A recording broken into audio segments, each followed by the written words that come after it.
Friday. Thanks for joining me on the Urban Domestic Diva channel. And today we're going to handle a lot of our tomato crop that's coming in. I'm sure if you have some tomatoes, you probably were late getting them in the ground, and now it's mid-September and we're overrun with tomatoes. And you don't want a lot of this wonderful hard work and all this wonderful abundance and deliciousness to go to waste. So there's lots of ways that you can preserve and store all this hard work that you've done. And yes, you should enjoy a lot of your fresh produce like that night, but how many salads and fresh tomato sauces can you make in a week?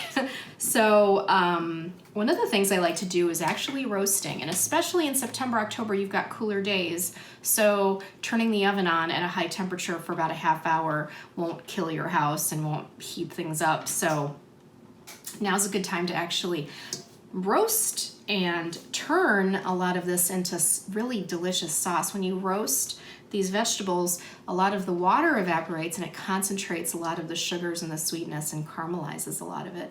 And I'll show you how to do this with cherry tomatoes in particular. You can make a really great sauce with this and freeze it and use it as a simple sauce over pasta, or you can saute some vegetables in the winter with some onions and then defrost it and pop the sauce into the vegetables. You can put a little cream in it and make a vodka sauce out of it with a little vodka. So it's great on its own if you defrost it, or if you want to kind of enhance it in other ways as an addition to another sauce. It's just really, really great. And cherry tomatoes, when they're roasted, just get super, super sweet. So you can't beat this recipe. So if you're overrun with tomatoes, try roasting them. I'll show you how. All right, first things first, you're gonna need your tomatoes. And these are actually grape tomatoes. My cherries are still kind of coming in. They got into the ground late, but I have a lot of grape. And this is about 6 cups. Usually when I do this, I have about 10 cups. And really all you need are some dried spices, some kosher salt, some pepper, and a lot of olive oil. That's it. Now, it depends on you and your, what you like spice-wise as far as what you want to add. But if you want to use this more as an addition to other sauces, you don't want to go too far with your spice, because then it can affect whatever it is you're going to be using it in down the road. But if you want to use this sauce on its own, you might want to kick up your spice flavor a little bit. Sometimes I like to put red pepper flakes in it, really push the oregano and the basil. I might put a little basil in this, dried, but it's up to you. So first thing, I'm going to rinse these out, and I'm going to line some baking sheets with some parchment. And I also have my oven at 425. You want a nice hot oven. So 425 is the number. Okay, these are rinsed, and I like putting them on some paper towels because you really don't want a lot of water. You want to get as much of the water off as possible. The more liquid that gets into this, you end up steaming the tomatoes versus roasting them. The other thing to keep in mind is crowding. There's a lot of moisture in tomatoes, and if you were to put this on a baking sheet this crowded, again, you're going to end up steaming your tomatoes versus roasting them.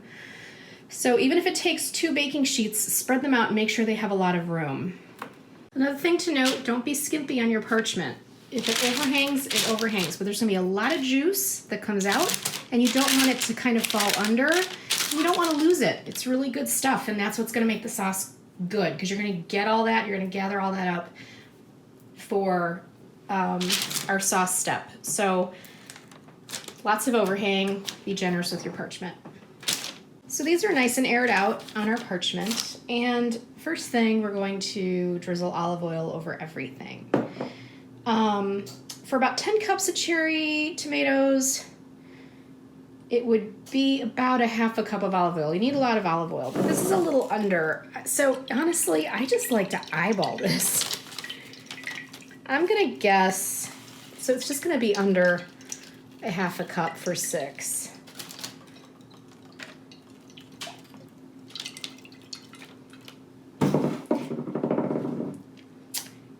don't worry, we're gonna scoop up that olive oil in a sec. So next thing is kosher salt. I'm gonna do about a half a teaspoon.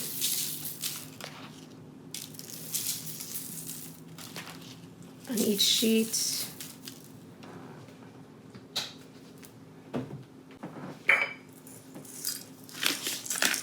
Some fresh ground pepper.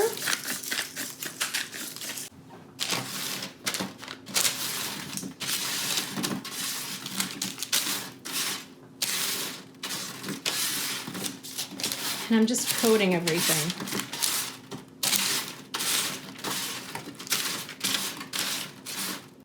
And now this is where you can have some fun. I've got the garlic powder. I'm gonna do about, I'm eyeballing it, but it's about, I'm gonna say just under a quarter of a teaspoon on each sheet. So a half a teaspoon total. I also have a little bit of onion powder, dried, and I'm gonna do the same.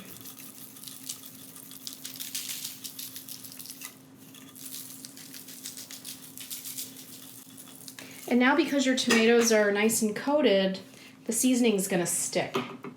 I am gonna add a little bit of basil, dried. You could do fresh, but I just am not sure how the leaves are going to roast. They might get bitter, so that's why I do dry. And I figure if I'm gonna add this to a sauce later on in the winter, I'll probably have fresh in the sauce that I would be adding it to. So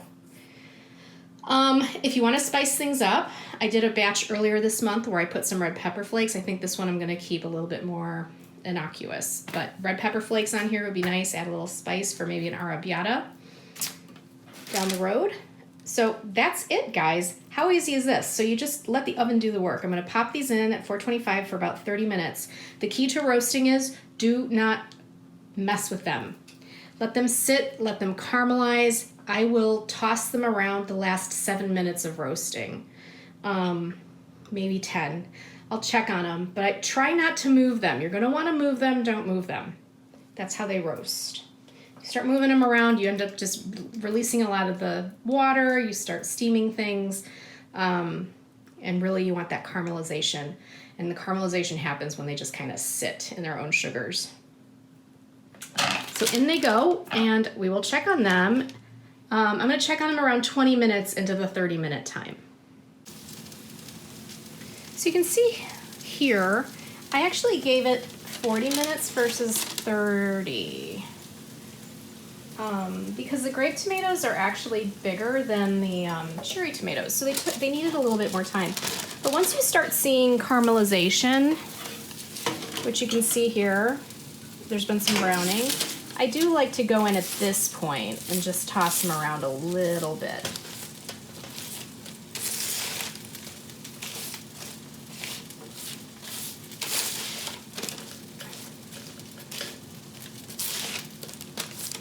And then spread them out again and go, I don't know, about 7 more minutes or so. Look at this beautiful, beautiful roasting caramelization.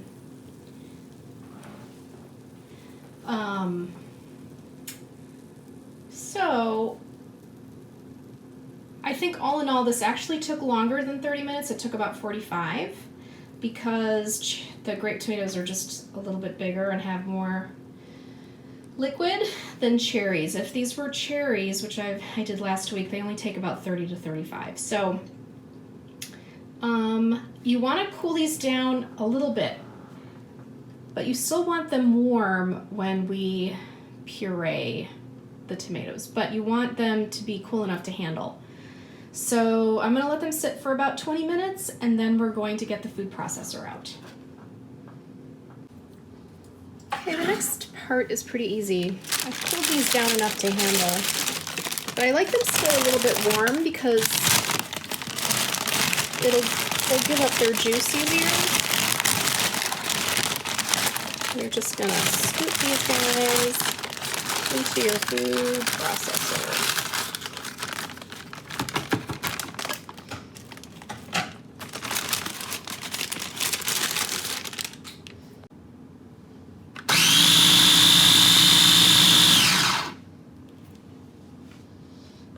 once you pureed all this,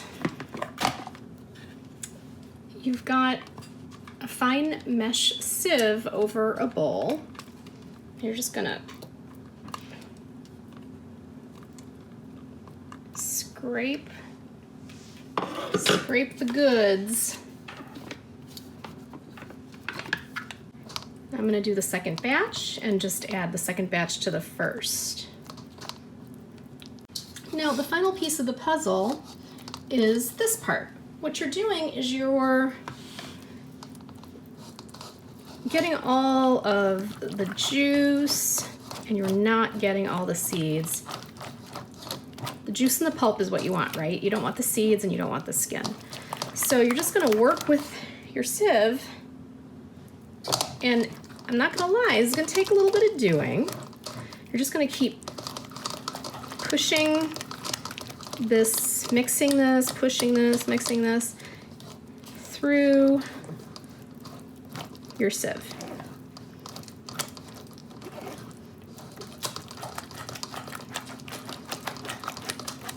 And when you're mixing, just kind of use the bottom of your spatula against the mesh.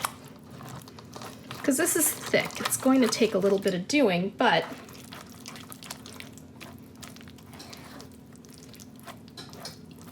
you want as much of this as possible and not, you know, seeds and skin. And you can see that's all that good stuff.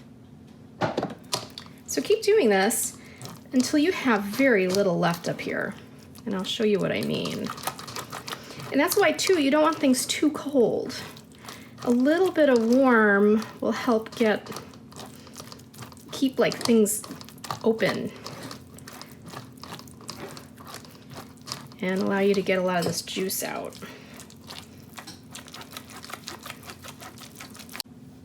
So when you feel like you've pretty much done due diligence and you've gotten as much out as possible, which, you know, if you think about, that's all I have left, and it's mostly, you can see it's all like seeds and skin. You can still keep going. There's probably a little bit more to be had here, but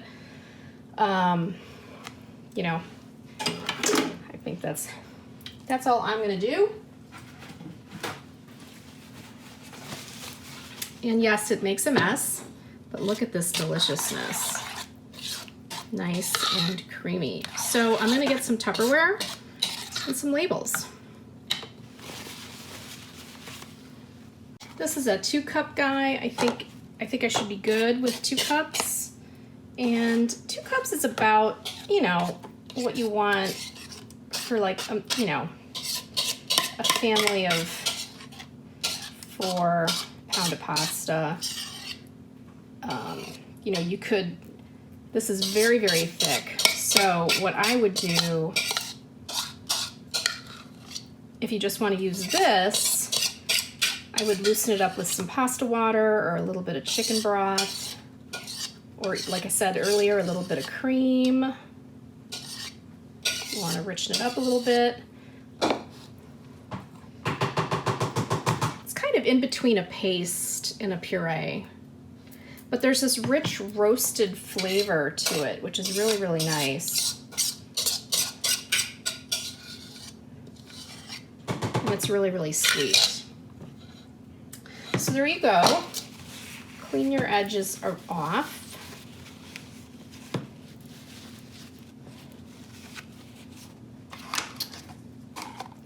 And label and date it. This will make a nice dish come winter. All right, well that concludes Fridays with Flora today. I am going to be busy in the kitchen all day. As you can see, I have more tomatoes to work with. I'm actually going to roast and can these. This is just the beginning of what I need to collect as far as basil. I'm going to make a lot of pesto and put it in the freezer. Both of these techniques and approaches are on the channel. If you want to know how to can tomatoes, I have a ton of how-to videos on how to do that. And I also have a really great how-to on my mild creamy pesto, and you can freeze it. And we enjoyed my pesto last year all well into February and March, where you're pretty depressed and can't think about that even a summer vegetable exists.